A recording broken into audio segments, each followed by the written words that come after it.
Hi, everybody. I'm Scott, and thanks for joining me again today for another episode of the companion podcast in support of the film Skin on Skin: The Rise and Fall of the World's Largest Furrier, Part 2. We are fortunate enough today to get back into the studio with the narrator of the film, Michael Idlis. Hey, man, how you doing?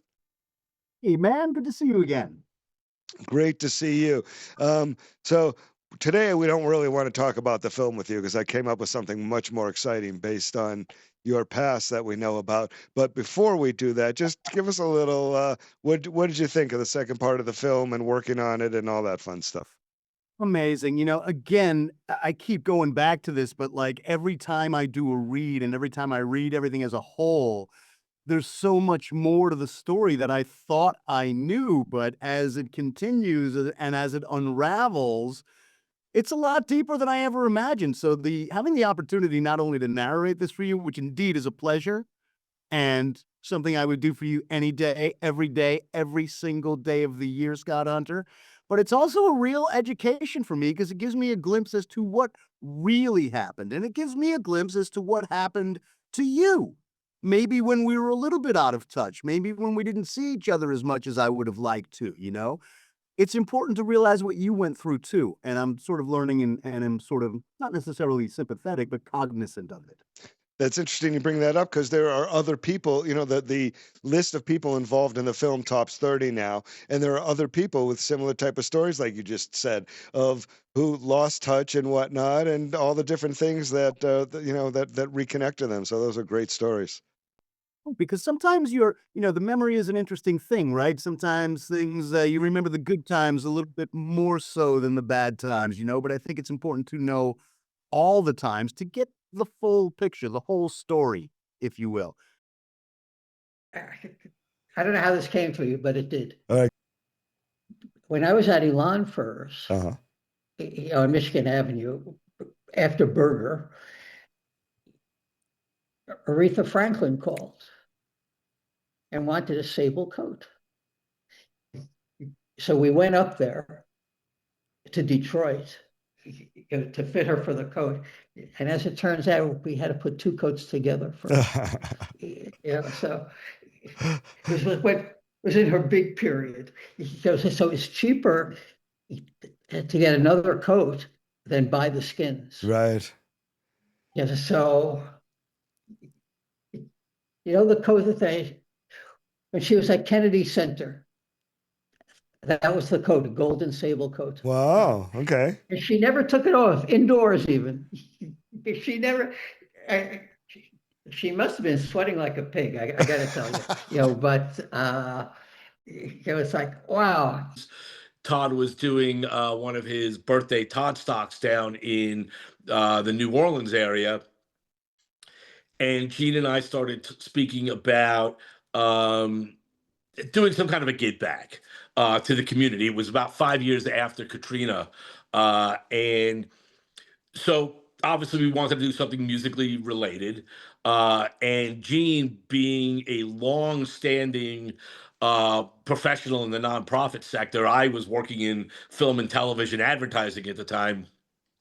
She found and reached out to a little program in the lower Ninth Ward of New Orleans. And it was just a string, just basically violins, cellos, and double basses after school program for kids, really young ones, probably like maybe 10 years old to high school. And so she contacted this program and said, "Hey, we're going to be down. Todd Rundgren and a couple of hundred of his fans are going to be down there, and we'd like to pay you a visit and put together some sort of program to show our support for your music education program." And they were excited about it. And at the time, I was working with Todd editing his Wizard of True Star concert live video. So I reached out to him and it basically was like, "Well, does he have to do anything?" I said, "No, just give us your okay." He's like, "Oh, okay, fine. I'm good with that." So, and he did get engaged because he didn't know what we were doing, but he did get engaged as we went. So as we went down there, we wound up raising $10,000 Nice. to for the program, which was a surprise to them.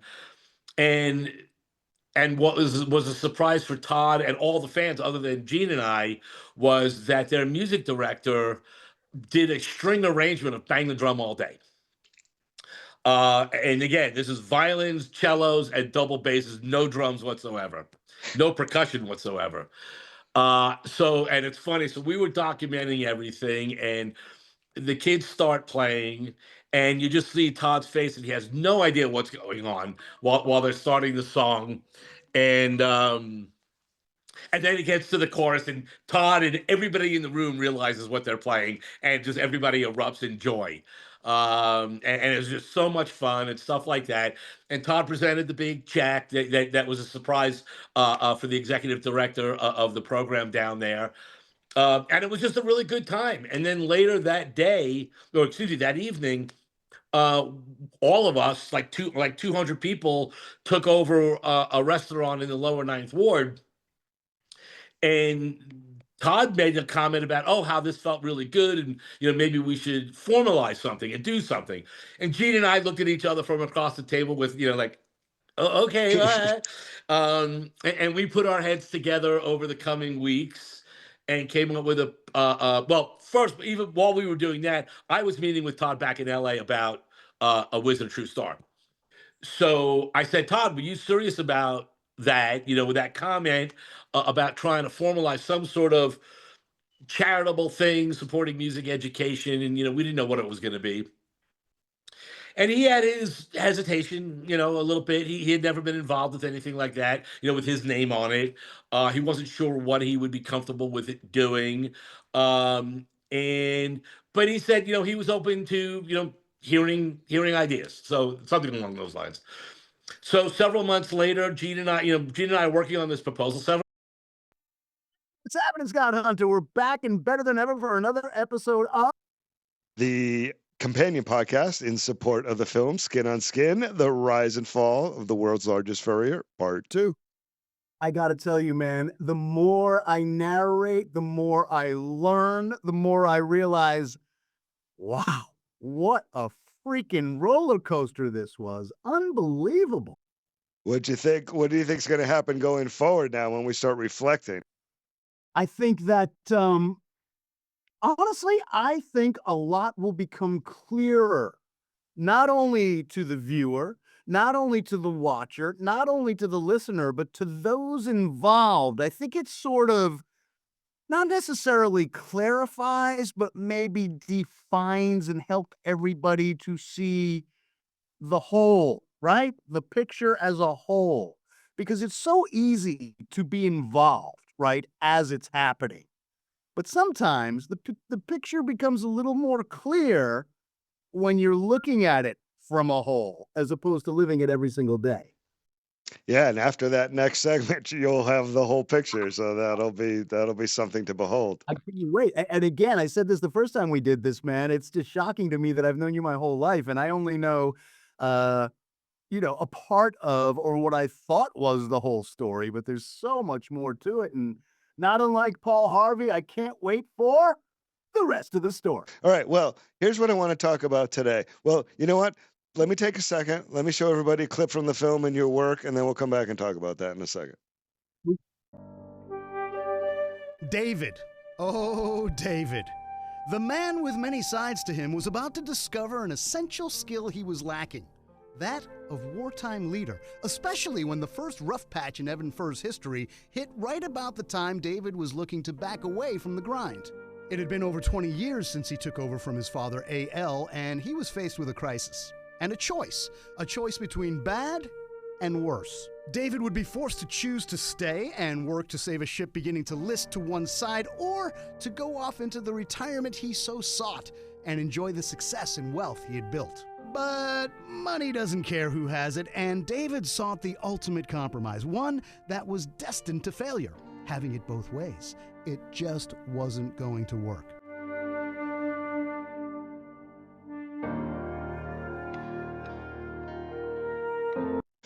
Okay, so here's what we want to talk about today. I want to do something fun, just like we do when we go and we visit with Vince in the studio, and we get away from the film a little bit and talk about you, yourself, and I.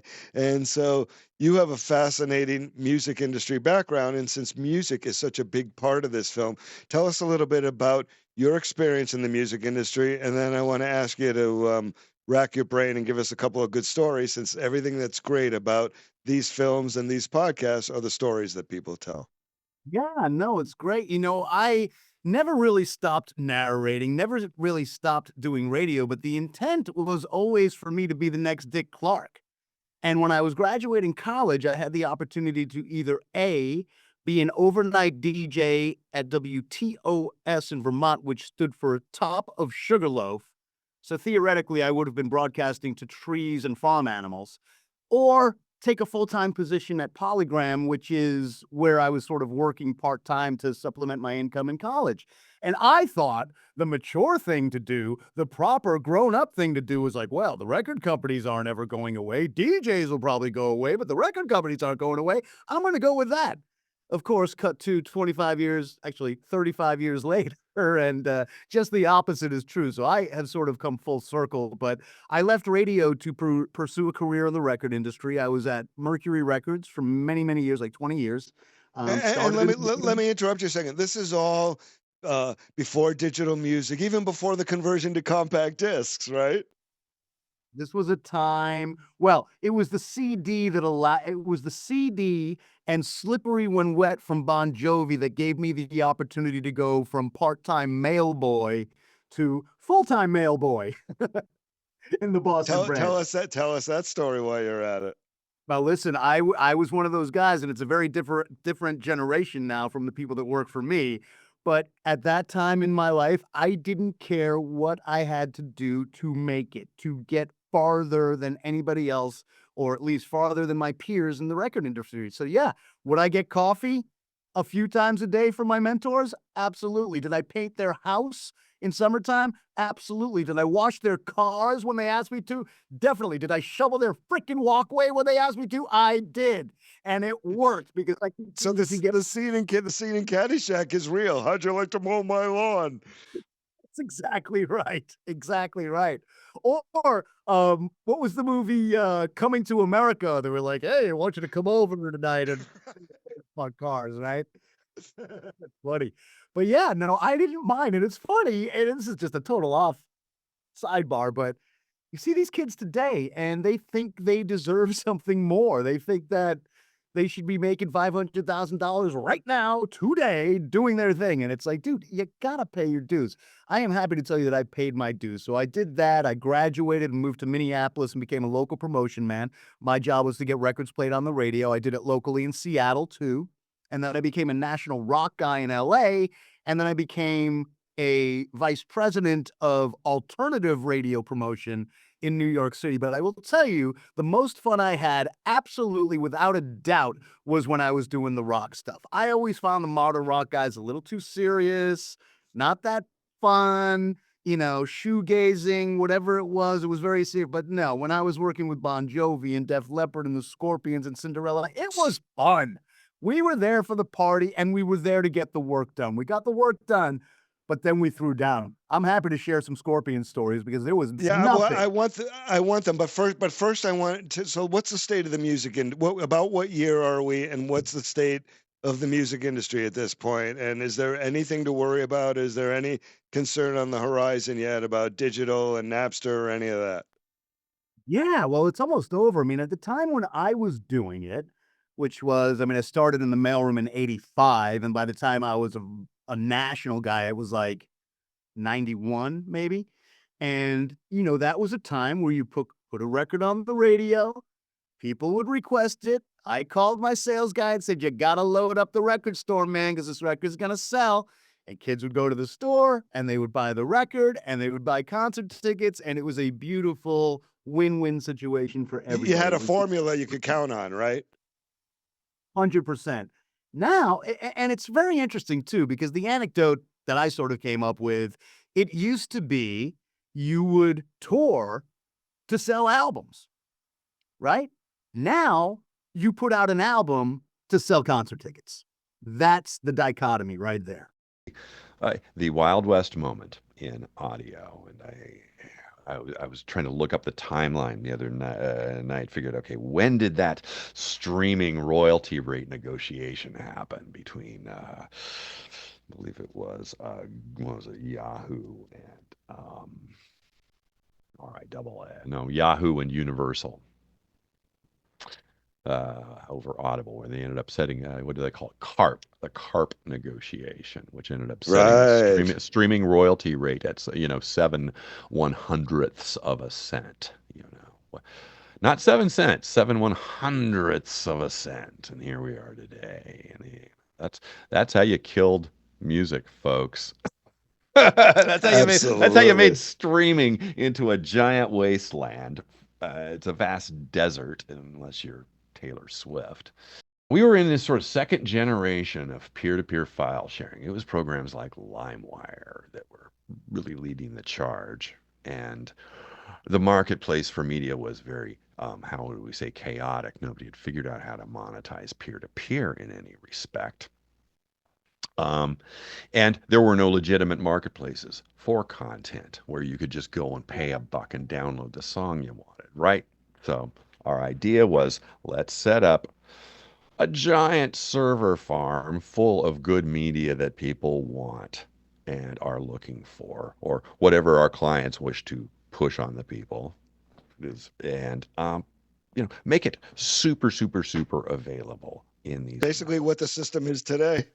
Yeah, just make these the most desirable search results you're going to get in that area of content when you're looking for it, because it's on a great connection and it's a high quality file and it's got lots of metadata describing it, and there are dozens or hundreds or thousands of copies of this, all coming from seemingly the same place, which you can do directly by having just terabytes of data, and you make a lot of copies of the files you're trying to push, so they're super, super available.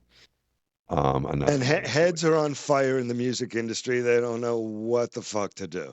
They don't know what to do, and we were trying to show them, here's one way of approaching this marketplace and just pushing your stuff out there so hard with kind of a fire hose approach that you overwhelm the less organized pirated data and sort of direct people into the stream that you are providing. A less kind commentator would say that we were just trying to spam the social media, spam the peer-to-peer networks. We're just trying to overwhelm them with spam so that nobody could get to the pirated stuff, which was what they were really looking for. That would be a less kind analysis of what our model entailed. But if it protects your copyrighted material, which is what they wanted. Yeah, we were trying to be on the side of the artists and bands, and as well as labels, and against piracy, because, well, you weren't going to win any arguments going, just steal it all, okay? You could maybe win an argument saying, just give it away. It's a loss leader. I guess that's where we ended up, right? It's impossible to sell audio now, so it's a loss leader whether you like it or not, baby.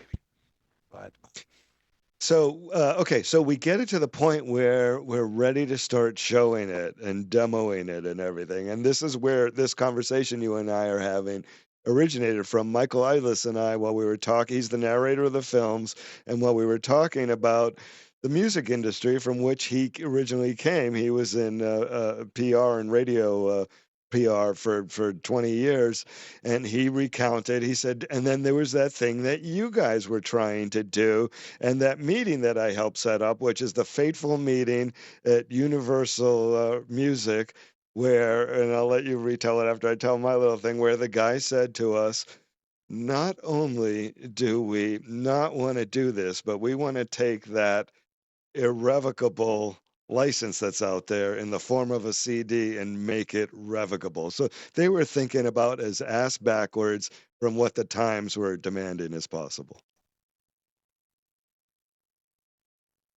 Yeah. Yeah. Now, in the end, I suppose that's what we've got. If you lose your iTunes subscription, oops, there goes my collection.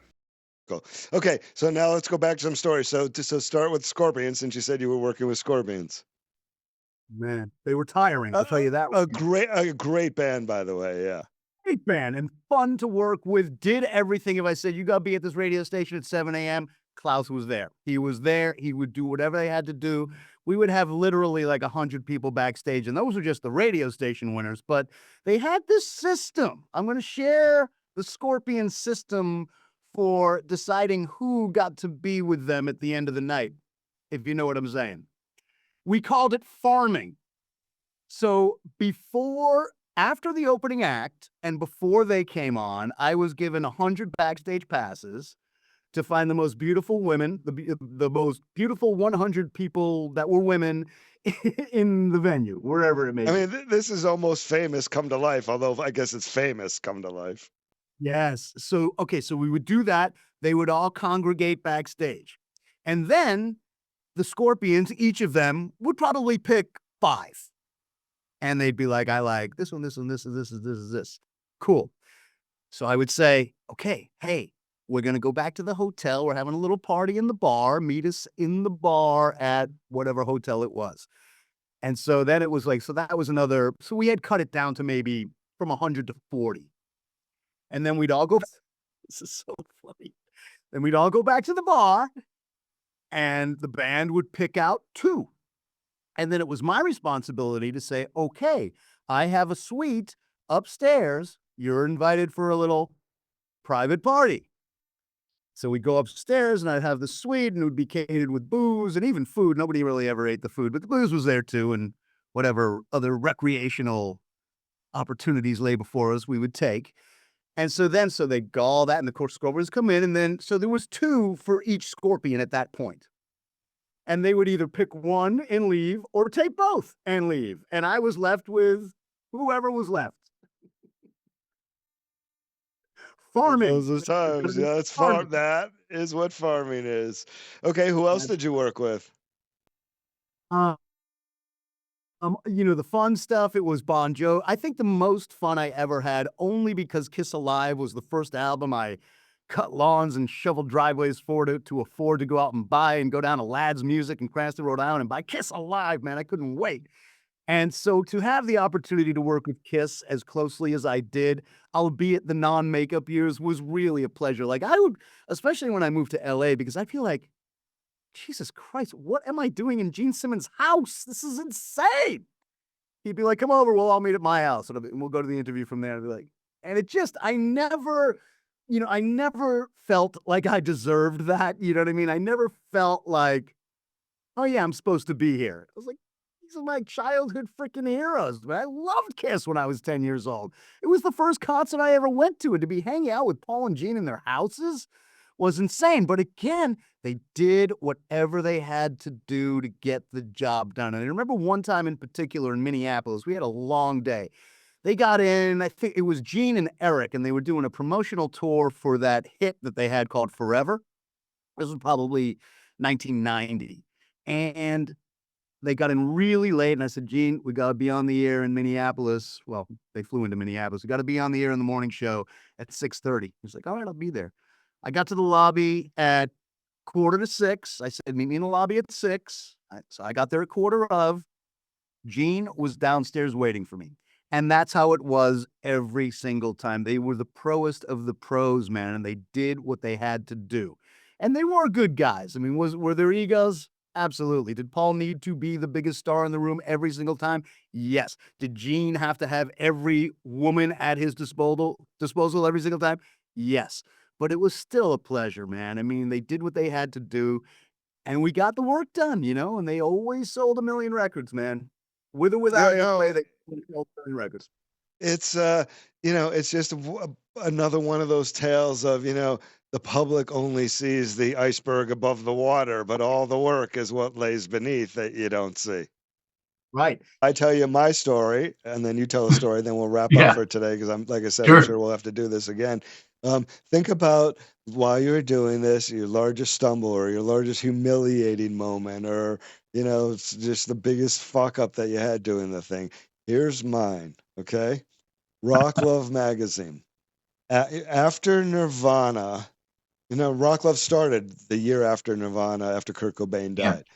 So Rock Love starts, and after Nirvana broke up, a couple years after Nirvana broke up, bassist Krist Novaselic went into a band for a short time called Sweet 75. You can look it up. It was it was a three-piece, I believe, headed by a gal. I don't remember if she was Colombian or Brazilian, but a South American gal that he found and hooked up with, extremely talented.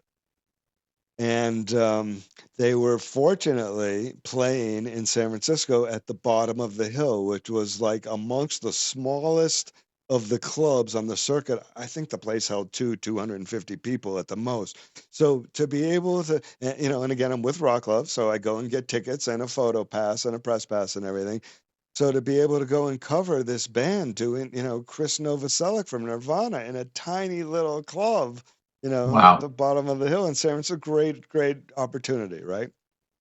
So I arrange an interview, and I go that evening early, as you always did for those things, and I just grab off the top of the counter a couple of the Rock Loves that were there in my office to take with me in case I had a need to either hand them out or show them, right?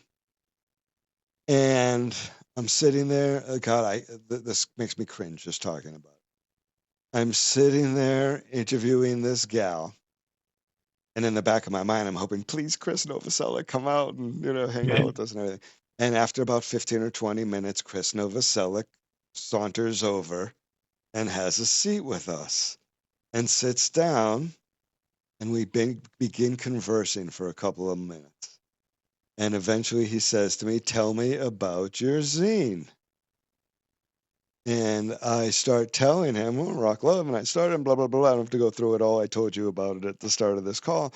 And I whip out the magazine that I had with me, and I put it in his hand. I just put it, I didn't even look at it. I just put it in his hand. And he's answering, and there's silence. Looks down at the magazine, and he puts it down, and he gets up, and he walks out, puffs out, storms out, I guess you could say. And neither she or I knew what the fuck had happened until she picks up the magazine. And on the cover of the magazine, I don't remember who the cover story was, but on the top, the quarter fold on the top was a story about the art exhibit that we had just covered about the suicide of Kurt Cobain. And so when and I was like, fucking, she looked at it. She goes, what is wrong with you? How could you have done this? And I was fucking humiliated, and I felt horrible because there was no ill intent or whatnot. And the story does not end there. So I can, the thing ends, that sinking feeling that drops in from your throat down into your gut. And I have that the rest of the night as I'm watching the show. And they were a great band. They were great. Great little three-piece. That's unfortunate. And I get home. You look them up, Sweet 75. I think they only had the one album there. I think they were on A&M or Island. They had a deal because of him. And I go home that night, and I always got home late because you're covering these acts in the city and whatnot. And, things always ended late. So it's 1 o'clock, 2 o'clock by the time I get home. And I get home, and I open up my computer, and there's an email from Krist Novaselic. And I've had a hard time finding it. Somewhere it's on one of these computers I have around here that I don't use anymore that, kind of died. He writes me this email in the middle of the night, and he says, I just wanted to write you and apologize for my behavior. But I want you to understand how different. He goes, I obviously know you had no ill intent about that and meant nothing. And I could tell by your reaction how awful you felt and, what a crushing moment it was for you. But you have to understand how sensitive I am to that and how hard that hit me. And I just couldn't sit there and be with you anymore at that moment. And I apologize, and I wish you nothing but the best. And you're Megan. And it was like I was the one who wronged him. And it was, maybe the most lovely thing that anybody could have done in that moment. Do you want to hear an ugly story? I want to hear we love mishaps and ugly stories. Go for it. Well, this is just an example, like, whereas most of the, I'm telling you, like 90% of the artists I worked with were a pleasure. John Cougar Mellencamp, not so much. Not so much. So the story was they talked him into doing a promo tour of the country in support of Whenever We Wanted was the album, and the single was Get a Leg Up. Not one of his bigger hits at all at that point. But he was like, what do I got to do? And the manager was like, man, let's go on a promo tour. You're going to play acoustically. You're going to play at restaurants. You're going to perform in front of winners and listeners, and the whole thing was great. Tell me if this is this tour, okay? I don't know if this is this time or another time. There was a partition on State Street in Chicago, a piece of land that they had taken the building down and cleared the land and put up fencing around it, like construction fencing, right? And Evans Furs is a block and a half down. Okay. At lunchtime, because we all would leave the building and go out and find where we were going to go to lunch, you start hearing this music blasting. And we went up to the fence and they let a bunch of us in, and it was JCM. He was recording something like on this plot of land, on State Street in Chicago. It ended up being for a video or something or other. But I'm just, you're just making me think of that. And maybe it's about the same time. I'm sure you don't know anything about it, but you just made me think of that. But that was just like this cool incident that happened with that same kind of thinking that you're talking about. And go ahead. I'm sorry I interrupted you. Yeah, no, it's okay. It's interesting because that was a time, it was probably around that time, because it was a time where he realized that he's going to have to start doing this stuff, because it was a time where he wouldn't. He was like, no meet and greets, no radio. I'm not doing anything. But my album, you're going to play it. It's a hit. But it kind of starting at like pop singer. That's when he started realizing, oh, every one of my songs isn't going to be a top 5 smash. Wow, I better do something. So we're on the road. So and this was a weird thing because I was actually going back and forth I was actually moving to LA. I was the local in Seattle. And it was the last day of the promo tour, of course, as far west and north as you could possibly go. The Northwest was the last stop on the tour. And the guy and his manager was like, man, are you sure this is going to be okay? Because John is freaking tired. He's kind of sick of this tour and everything's really going to go well. Now, I had already promised all these stations that we were doing it. They had set everything up. I was like, man, we're doing it. I'll be there. Don't worry about me moving to LA. I'll freaking be there. It'll be fine. So the first stop was Seattle, and the top 40 station in Seattle. They did it at a restaurant. And I guess the way it was supposed to go was like everybody would eat and drink and at their tables and enjoy. And John would come on, and everything was supposed to stop. Like no serving, no eating, no drinking. You're just supposed to stop. Nobody sort of made me aware of this fact. And I have to tell you, man, when I got into the van after this event, he yelled at me like my father never yelled at me. And can I drop F-bombs? Can I drop F-bombs? Of course you can. I'll never forget the joke. I had to stop I almost laughed. He goes, who the fuck do you think I am? Richie Sambora at some tit-waving, beer-drinking teenage fucking rock show? And I was like, no, yes. And I went like this to say something. Because I was like, this guy's screaming at me, like, come on, man. I was like, and Kenny Aronoff was next to me, the drummer, and he went, slap my hand down. He was like, don't do it. Don't do it. And so when he got out of the van, he was like, I just saved you a really long walk, bro, because I'm telling you right now, if you said what I think you were going to say, he would have left you on the highway. I've seen it happen in the middle of the night 100 times. You're welcome. I was like, oh my God. And what you were going to say was what? Who the fuck do you think you are? We just have some bitch trying to teen and rock show. Right. Well, at that time, Richie Sambora is the bigger star at that moment. 100%.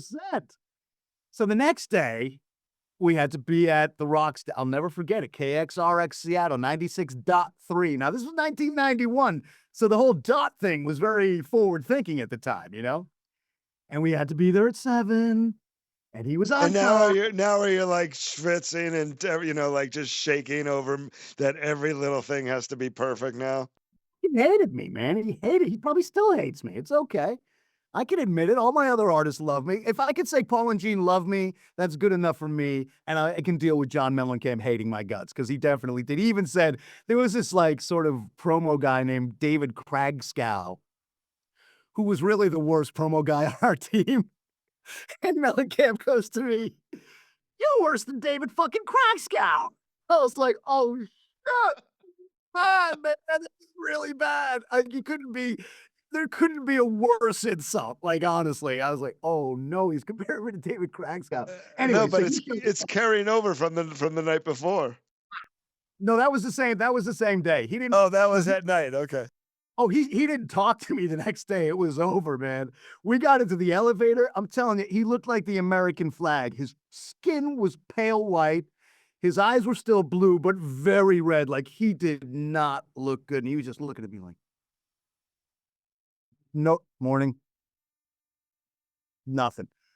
So we get up there, there's some audience members there, and we're broadcasting live and the whole thing. And he's doing Small Town. In the middle of Small Town, he just stops. And he was like, "I just blacked out." And it turns out that was his first heart attack.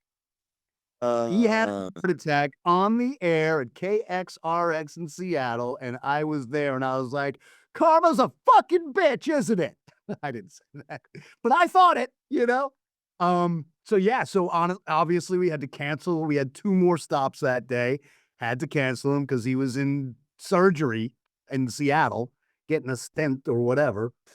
Okay, And, so we could say one of 2 things about this, in my opinion. Okay, number 1 I'm worse is than David that Kragscow? that because this was coming on and he wasn't feeling well, which he may not have even known, and he was agitated and whatnot, and that he may not have behaved that way towards you had he not been having the blood vessels in his heart constricting. Right? That's one way of looking at it. The other way, though, is that you caused John Mellencamp's heart attack. Oh my God, that's horrible, man. But yeah, like he didn't call himself Little Bastard for any other reason than it was the truth and he knew it. You know, every album was produced by Little Bastard. You know that? Right. John Mellencamp album? Yeah. He's Little Bastard. Oh, funny. So yeah, he knew he was an asshole, but that was a bummer. Okay, who else did we have that did not do that to you? Oh man, Bon Jovi was a pleasure. He did everything and anything he wanted. He didn't party so much, but Richie threw down. So I've got some good stories that I cannot say with Richie Sambora. And I'll also tell you that I'm trying to think of the good stuff. Def Leppard was really fun because remember they performed in the round. So I went to that show. I remember that. Bring them out. Remember? So nobody knew that they would always bring out these laundry carts before the show. But that was them because how were they going to walk from backstage to the freaking in the rounds thing? So they used to put them in laundry carts and I would be back there. But the cool shit went on during the show underneath the stage. There was some debauchery when there was a guitar solo.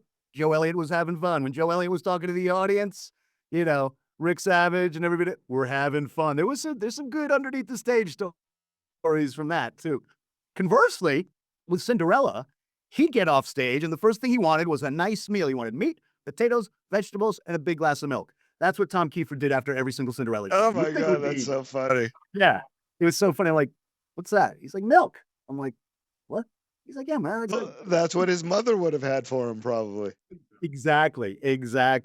So yeah, there's a ton of those stories for sure, but I think the one that blew my mind the most, because look, man, I'm not so egotistical to think that I belonged there. I sort of ended up there, but like, again, working as closely with Kiss as I did, what a freaking honor. Like the cool thing, one of the cooler times with Kiss was they were doing that sort of museum tour where they had all the costumes. It was the original Kiss convention. And they would play acoustically and they would do weddings and they would sign and all that stuff. But like, there was always like action. And I'd be like somewhere in the venue and all of a sudden I'd hear Paul go, Michael Idlis! And I'm like, oh my God, Paul bought me a Cadillac like Elvis did. Never bought me. Funny.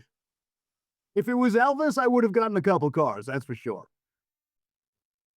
So, when did you start to notice things changing, and what sort of led you to seeing that this wasn't going to be the lifelong thing that you thought it was going to be? I can tell you exactly. Napster, about 2000, Napster. And then there was the other stuff. And then there was that stuff we tried to save it, man. You and I, right? You had that great, what was that called? Oh, we did not realize that we were up against the behemoths, and that the people who were going to determine how this market went were specifically the platform owners and the biggest labels, because it took Apple doing deals with Universal and all the other crowd that were busy suing Napster. Apple had to use their cash position. Remember, they had more cash than anybody in those days. They probably still do. Yeah, so they basically greased the labels in order to make that deal happen.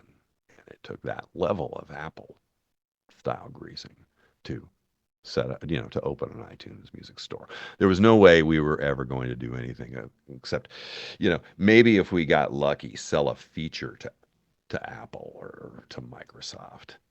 That would be the best exit strategy for a boutique operation like us in that environment. We might have been very happy with that at that point. Yeah. Pray that what you're doing becomes like a feature in the operating system, or becomes like, GarageBand is now, or iTunes. Yeah. I would have predicted that there would be more play for an outlaw peer-to-peer network in today's environment, but no, there's no mixed environment. It is all the commercial highway. I mean, is there any Pirate Bay for audio left? No. Who would spend time there? It's all Spotify now. So And you know what else is on? I don't remember like any one huge lawsuit that was what made the difference in that to scare everybody else away. It just sort of stopped. it was the normalization of the marketplace into commercial spaces that people could like understand and that wouldn't get sued. The labels were cool with ripping off the artists. They've been doing it for years. Absolutely. Labels have no issue with Spotify. That's their kind of deal. What we were going to do was break into those networks, and instead of giving you the illegal file that you requested, we were going to give you the legitimate file, the opportunity to buy it, obviously. But you know what? We met with all the labels. Nobody wanted to touch it. In the music industry, they said, what they said to us at the time. I remember the guy from Universal. He said to me, "Not only do we not want to do this, but what we do now with the CD, which is considered a irrevocable license, we want to make it revocable, that we can take it back, like physically take the CD back if we wanted to." So they weren't thinking digital at all, and they even though LimeWire and Napster and these things were creeping up on them as fast as they could, they just did not want to react. Now the porn industry, they saw this coming and they reacted and succeeded, going henceforth.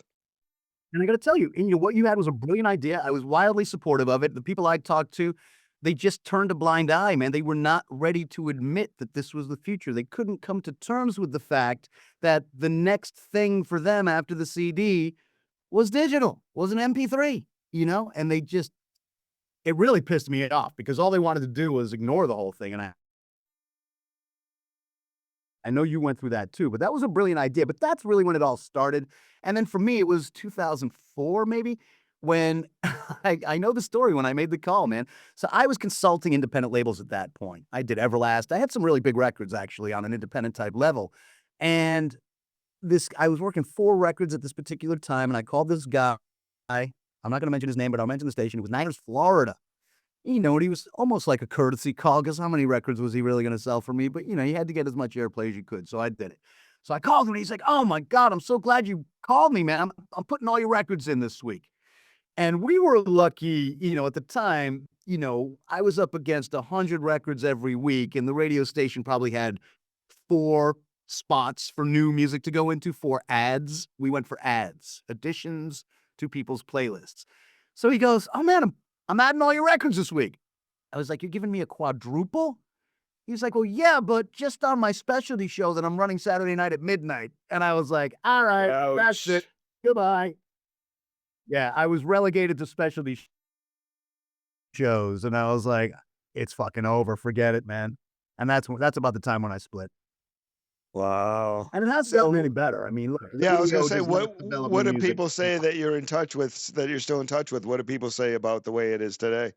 That it sucks and it's a drag and I'm too old to do anything else and I'm just gonna keep on keeping on as long as I can. But like, radio stations are not playing new music whatsoever. And I have to tell you, as you can plainly see, I still work in radio as well as my narrating stuff and voiceover work. But you know, the beautiful thing about the stations, that we have 7 radio stations here, and each and every one of our formats caters to an audience that grew up with radio.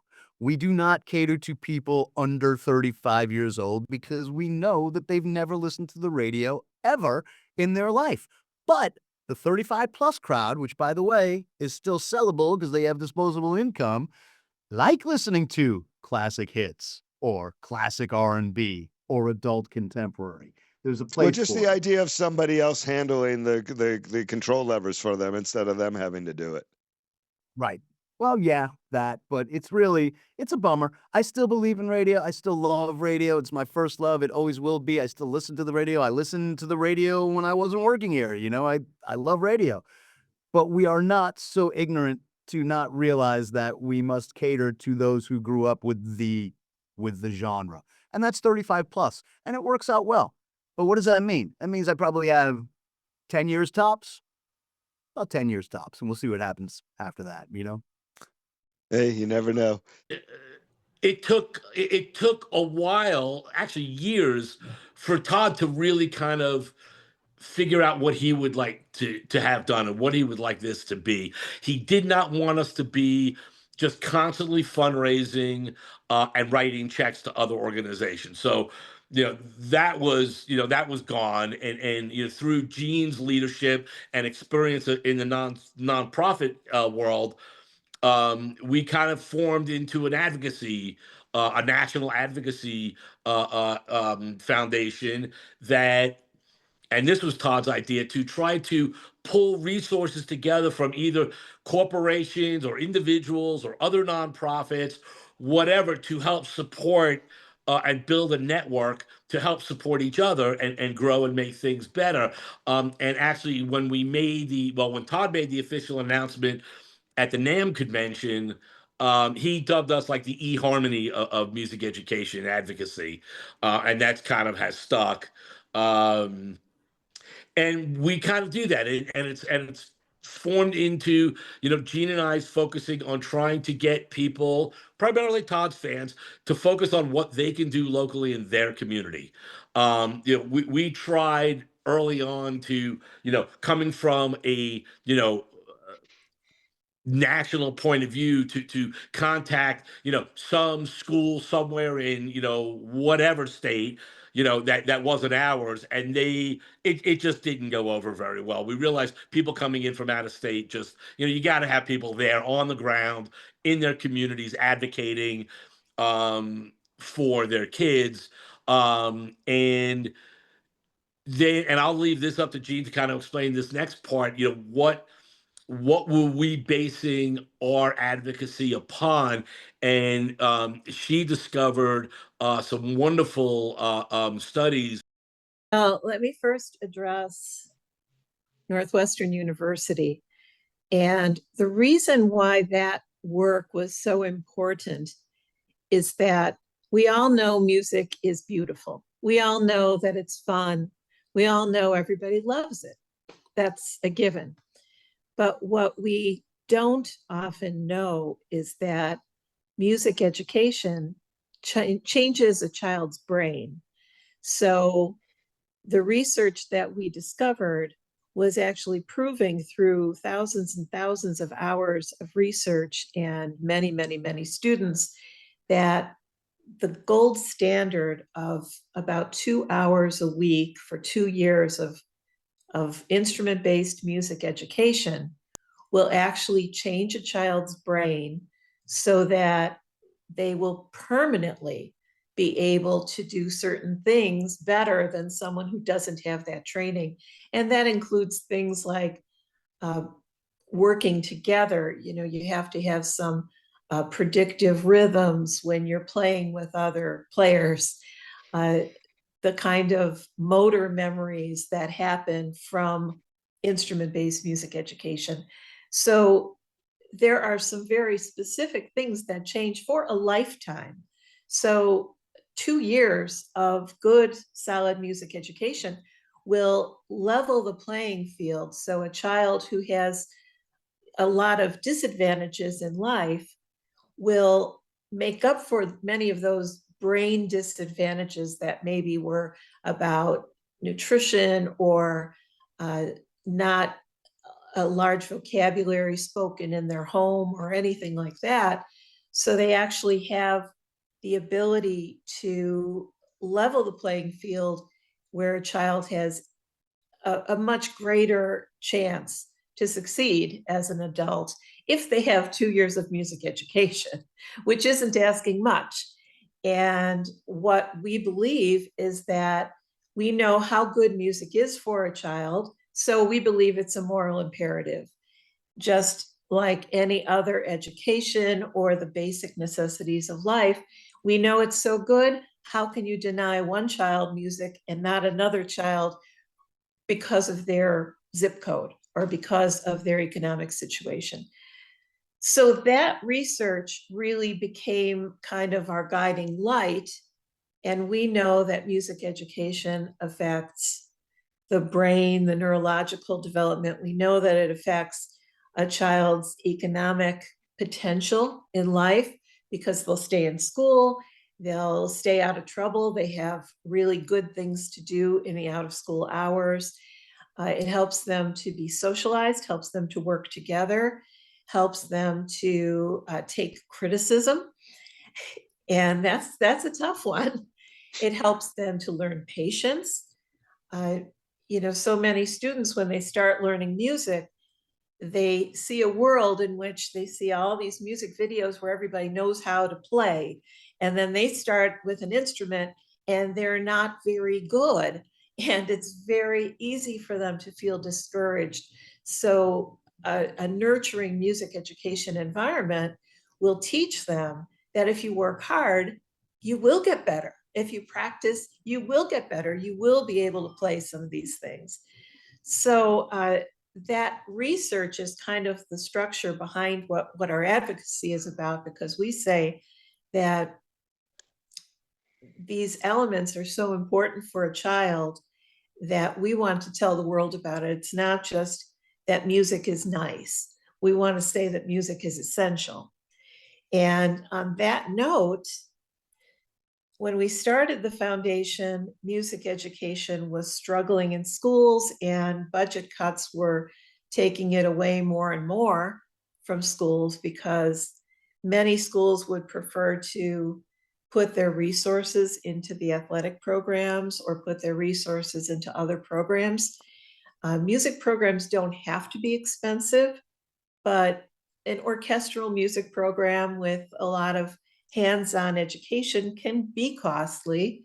And But excuse me, I'm sorry to interrupt you. Are any of these institutions being made aware of this research and recognizing what it can do and the importance? Okay, before we let you go, see if you can rack your brain and give us one more story, and then we'll let you get back to work. One more story. All right, let me come up with a good one for you. All right, you got the Mellencamp, you got the Scorpions, you got the Kiss stuff. That was a good one. I would have to say Bon Jovi. I would have to say Bon Jovi because he was willing to do anything and everything that we told him he had to do, in order to get his record played, in order to do the right thing. And there was one time in particular where there was this radio station in Minneapolis called KDWB, and they were 101.3 KDWB. And he said, if you want me to play this, new John Mellencamp track, okay? It was a John Mellencamp track. I want 101 of my listeners to meet John Bon Jovi backstage. And guess what Guess what Bon Jovi said? Yes, I'll do it. Yep. And that's amazing. He sat there. I mean, usually these meet and greets take 10 minutes tops. You meet maybe 10 people total. he not only, there wasn't a group picture, he shook hands with 101 listeners from this radio station, took the picture, did what he had to do, and then the normal meet and greet happened because I had all the rock radio stations there too, who were pissed off at me, by the way, but they did it, you know? So I really reflect on these stories where the artist just was cool enough to do either what he had to do or what we really needed him to do, and he would say yes. You know what? You know what's amazing? It's the same type of thing we talk about in the film and in the podcast about Evans and retail and fashion and the fur business. And, you know, people saying nobody complained about 12 and 15-hour days because we just did what we had to do. And it was a different time and a different era. 100%, man. And it's I every love industry. So it's business my stuff. industry, that industry, it's everything. Yeah, no, I completely agree with you. And I got to tell you, I love the Evans Fur. I love Skin on Skin because it's highly educational, it's historical, it's family, and it's really a special project. I salute you. Okay, I got one more before I let you go that I just thought of. Wow, I haven't thought about this in a long time. So, you know, I always had this pull to retail and to fashion and everything because of this experience with Evans Furs, even though after my family threw me out of the company, I ran as far away from it as fast as I could, doing things like Rock Love magazine and then Exploit Systems with Todd Souvignier, some other .com and media things that I did. But, you know, again, there's always this pull to it, but for me and for my ex-wife, because she was working at Nordstrom when we met. So she goes back to fashion design school. Something she always wanted to do was to be a fashion designer. She gets her fashion design degree. We open up a little boutique in downtown Palo Alto. And so you got to go out and buy merchandise for the store. Most of the stuff she designed and we made. About 75% of it. 25% were accessories that we bought and some other things. So we went to the magic show in Las Vegas, and one of the lines that we were very interested, quite frankly, desperate to see, was this line called Vecel. I think it was spelled Vecel. And it was run, and this is so sad to think of it now, it was run by and inspired by the art and the imagination of Chester Bennington, who was the lead singer of Linkin Park, who died tragically. And so, we're walking the show back and forth, up and down, and finally we get to this booth, and we sit down and we meet the salespeople who are doing the work there, and but Chester's nowhere to be seen. And so we sit down and we speak to the guy and we place our order and we're doing everything. And I'm writing the final bit of the order. And I have, my hand on a pen signing the paper and my other arm on the table, resting on the table. And there were two. One of the two nice pieces of jewelry that I treasured having when I was younger was this ceramic Chanel watch that I bought myself the second I could afford it. It was one of the first things I got. And so I'm sitting down writing this order. Again, my hand on the pen on one hand, on my left hand, I'm a lefty, and on my right hand, my arm is resting with this black ceramic Chanel watch. And my head is down, so I'm not looking up and around. I'm looking at the paper that we're signing because we're spending several $1,000s here. And this person sits down across from me on the table, and this hand slides across the table and puts his wrist right next to mine and goes, "Nice watch." And wrist to wrist, he had on the white ceramic Chanel watch. And I looked up and I freaked the fuck out. And it was Chester Bennington. And he was so nice and so kind and so sweet. And he spent 10 or 15 minutes with us chatting.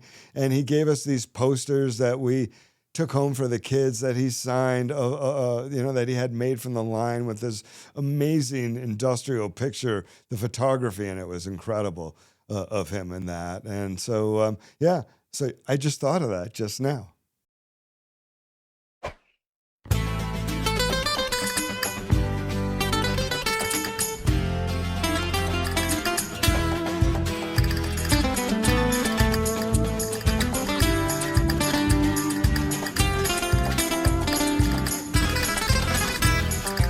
Julius and Rose Meltzer went forward with the belief that their son's death was an accident. And this setback rocked the family during a time when brother A.L. and Herman's Evans Furs was skyrocketing to the top of the industry.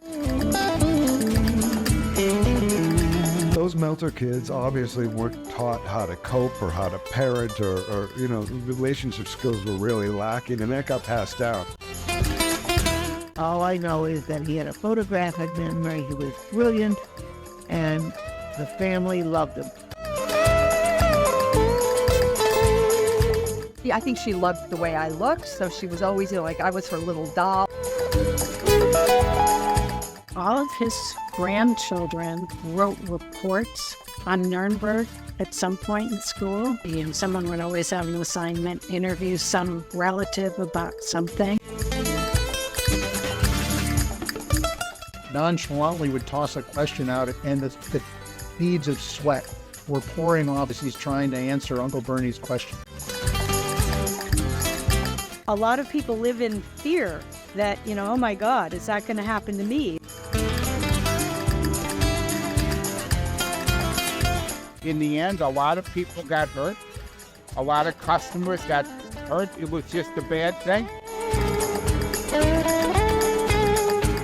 He's with his dinosaur, toy dinosaur on the table, and he says, you know what happened to these dinosaurs? It was a very unique era.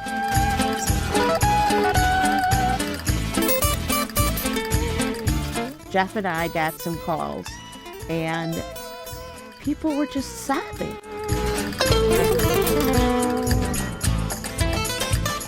Well, they shut the doors on people. That was pretty high profile. A fish has got to swim and an eagle's got to soar. That's their natural temperament and how they want to live and how they want to play. And when that's blocked, people are really unhappy. It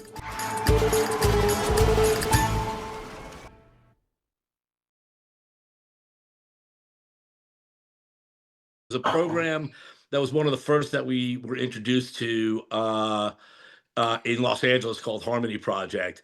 And the woman who started it was inspired by watching gang members stop in their tracks while this little girl was playing violin at some, I don't know if it was an outdoor mall or wherever it was. They went into the most gang-riddled areas of Los Angeles and started a music program. And this was full orchestral music. I mean, that's what they were focused on, which sort of seemed a little weird to me because, you figure you're going into an urban area and stuff, and it would be, they'd probably be more into hip hop or whatever. But anyway, the kids embraced it, and that's great. And what they found was with these kids, not only about the poverty wreaking havoc on their minds, and what this study at Northwestern revealed, why they basically weren't hearing. Their brains weren't processing sound. Not that there was anything wrong with them. They just think about it as a mixing console with no wires going into it. The mixing console is useless. So, but once with the 2 years of music, as Gene described, the brain gets hardwired, and you can the brain processes sound better.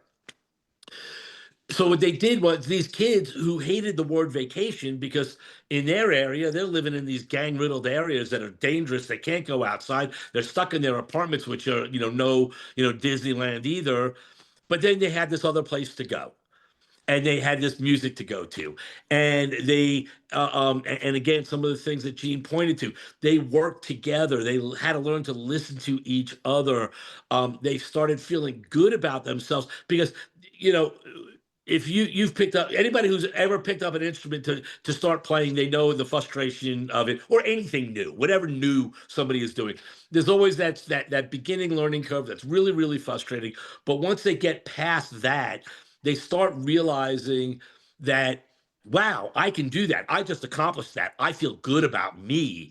And that helps them to feel good about themselves in their academic studies and stuff like that. If they start doing better in school, because they can hear better and they can process the sound of what the teacher is saying.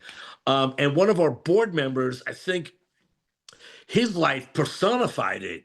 Kevin Ellman, former drummer of Utopia, He grew up in a very affluent family in New York City.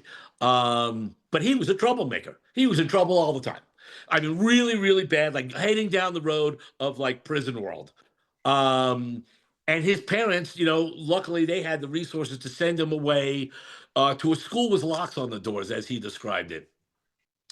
And when he met with the doctors there, and the I don't know if they were psychologists or what they were, but basically the doctor who ran the place basically prescribed him drums, because the only thing that he was being successful in his life was playing drums. He had teachers and he listened to teachers and he practiced and he succeeded and he excelled. So Kevin went on to become a professional drummer, but when he left drumming, those life skills, as he called them, he used those life skills to translate into his new a career path, which happened to be finances.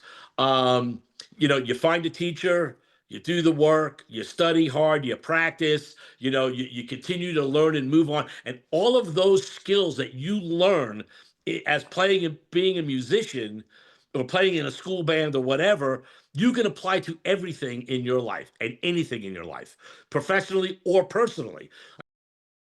You think if you just put an instrument in every kid's hand, it's going to be great. No, that doesn't work, because half of the instruments might wind up being sold on the street and the other half of them will be in somebody's closet. You know, you really want to make sure that you have a relationship and kind of a depth to this kind of work. And we try to, I think that's kind of based on the way Todd thinks of things very deeply. It's looking at it from a deeper relationship building, meaningful place. And so everything that we do is just trying to be very systemic and efficient, you know, so that we have all kinds of a huge database of people who collect instruments, people who give instruments. And we try to be very careful and strategic whenever we help. And that way our organization has a certain gravitas that I'm really proud of. And, you know, you mentioned, Scott, success stories. I think the fact that our organization is two people who operate this thing from their homes, and we have this wonderful network, and we care so very much that we approach everything with a very thoughtful way, a very caring and compassionate way to make the most out of every resource. So I think that is a real sense of pride for us, that we have people who really love the spirit of harmony. We have people who've put the spirit of harmony in their estate plans because they believe in what we're doing. They really believe that we're sustainable. We're not about to close our doors like a lot of music programs are always threatening, or in reality or in threatening. You know, it's like, oh, this is it. We need $100,000 right now. We don't do that. Here's another, you know, more recent, you know, example of success. You know, LA fires wiped out instruments for professionals as well as for schools and all of that. So we got approached from, we were already working with, Todd was going out on tour doing the Burt Bacharach, What the World Needs Now tour. And we had worked with their producers, the producers of the tour, doing some charitable stuff when they also did the David Bowie tribute a few years earlier. So we were already, you know, kind of talking to them. Okay, what can we do? And we were thinking about it. And then the LA fires happened. So we turned our attention to that. And we were approached, or we got connected. I forgot exactly how it happened, but with a program that Gene just mentioned, Guitars and Ooks in the Classroom. And Gene and I already, you know, we had already thought about the Guitar Center Foundation, and we know the executive director from, you know, years ago. And so we were talking, and then these pieces just came together, you know, just very, very organically.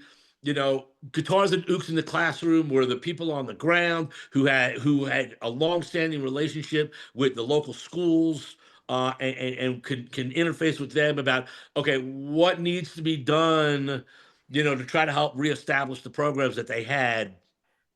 Guitar Center Foundation, their immediate response, understandably, was trying to help out professionals. People who just got, like Bob Clearwater, basically his house and his studio burned down. I don't know that Bob went to the Guitar Center Foundation, but he's just one of the names I know.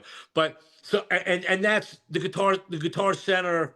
I mean, that's their bread and butter as professional musicians. So they went to help, but then they also stepped up to the plate to try to help with, the school programs as well.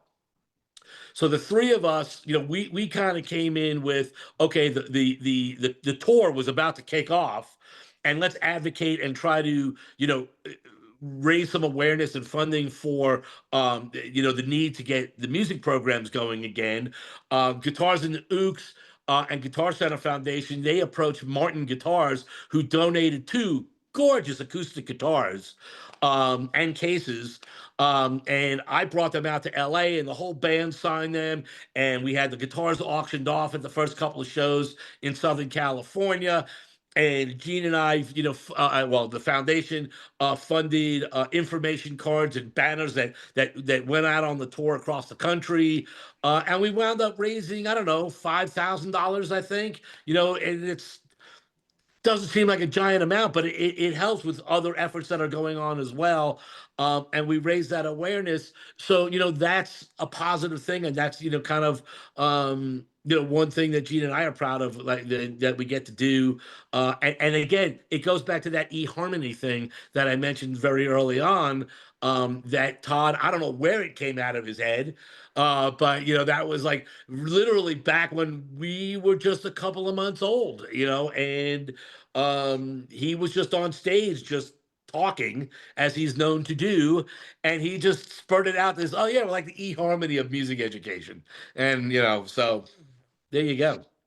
What nice. Well, he is Michael Idlis, the narrator of Skin on Skin, the rise and fall of the world's largest furrier. Thank you so much for spending some time with us and sharing some more stories. And again, it shows everybody that it's not just my family, it's not just your family, it's not just everyone's family. It's even things like partnerships in a rock band or in a business like a music label. So great stuff. So until we meet again, everybody, I'm Scott. This is the companion podcast for the film Skin on Skin, The Rise and Fall of the World's Largest Furrier, Part 2. Have a great day. We'll see you again next time. On the next episode of the Companion Podcast, in support of the film Skin on Skin, The Rise and Fall of the World's Largest Furrier, Part 2. One of the things we haven't talked about yet is what all these wonderful people, and we've had upwards of 40 people involved in the film so far, and these subsequent podcasts, what did all these people do after they left Evans? I became a sales trainer, and that was a lot of fun for me.